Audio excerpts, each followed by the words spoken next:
Ever tried to quit biting your nails only to find yourself gnawing on them like a beaver on a log during a boring meeting?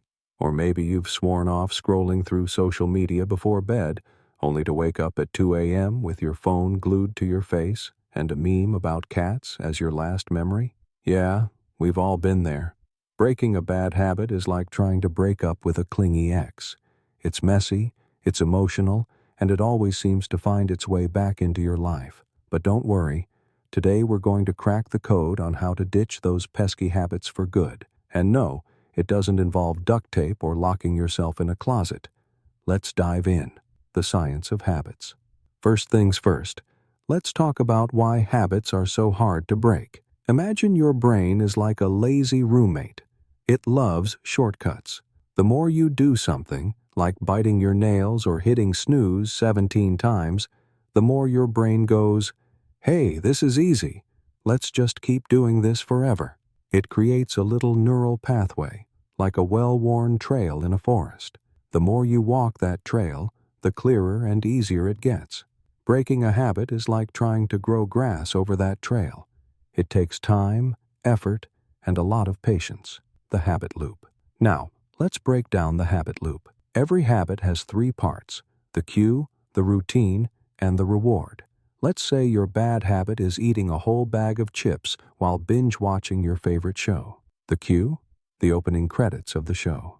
The routine? Shoveling chips into your mouth like you're in a competitive eating contest. The reward? That salty, crunchy goodness and the temporary joy of forgetting your responsibilities. To break the habit, you need to mess with this loop. But how? Let's find out. Step 1. Identify the cue. This is the trigger that sets off your habit. It could be a time of day, a location, an emotional state, or even other people. For example, if you always reach for a cigarette when you're stressed, stress is your cue. Or if you snack every time you sit on the couch is your cue. Once you know your cue, you can start to anticipate it and prepare for battle. Think of it like knowing when the final boss is going to appear in a video game. You can't win if you don't know when the fight's coming. Step 2. Replace the routine. This is where the magic happens. Instead of trying to just stop the habit, which is like trying to stop a speeding train with your bare hands, you replace it with something else. Let's go back to the chip example. Instead of eating chips, maybe you munch on carrot sticks or air-popped popcorn. It's still crunchy, it's still satisfying, but it's not going to leave you feeling like you've swallowed a bag of regret. The key is to find a replacement that gives you a similar reward. If your habit is scrolling through social media, maybe replace it with reading a book or doing a quick workout. The idea is to keep the cue and the reward, but change the routine. Step 3. Reward yourself. This is the fun part. When you successfully replace your bad habit with a good one, give yourself a little pat on the back, or a cookie, or a dance party in your living room, whatever floats your boat. The important thing is to reinforce the new behavior. Your brain needs to know that the new routine is just as rewarding as the old one. Over time, your brain will start to prefer the new habit because it's easier and more satisfying. It's like training a dog, but instead of treats, you're using positive reinforcement on yourself. Good human. The power of small wins. Now, here's a pro tip. Start small. Don't try to overhaul your entire life in one go.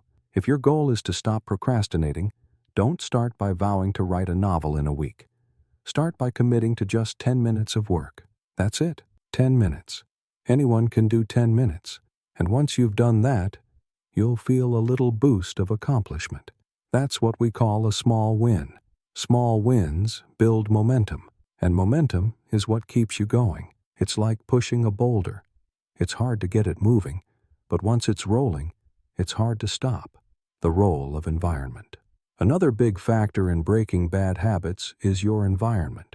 If you're trying to eat healthier, don't keep a stash of candy bars in your desk drawer. Out of sight, out of mind. If you're trying to cut back on screen time, charge your phone in another room at night. Make it harder to fall back into your old habits. Your environment should support your goals, not sabotage them. Think of it like setting up an obstacle course for your bad habits. The more hurdles you put in their way, the less likely they are to win.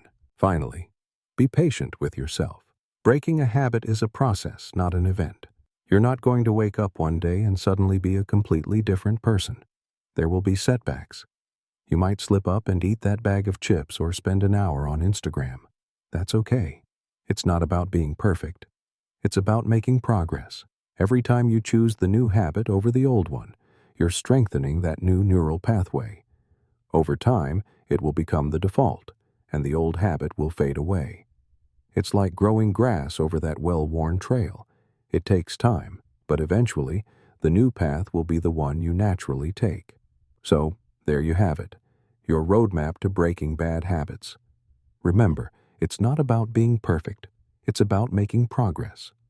Start small, be patient, and don't forget to reward yourself along the way.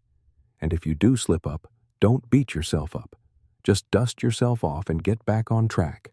You've got this. Now, go forth and conquer those habits.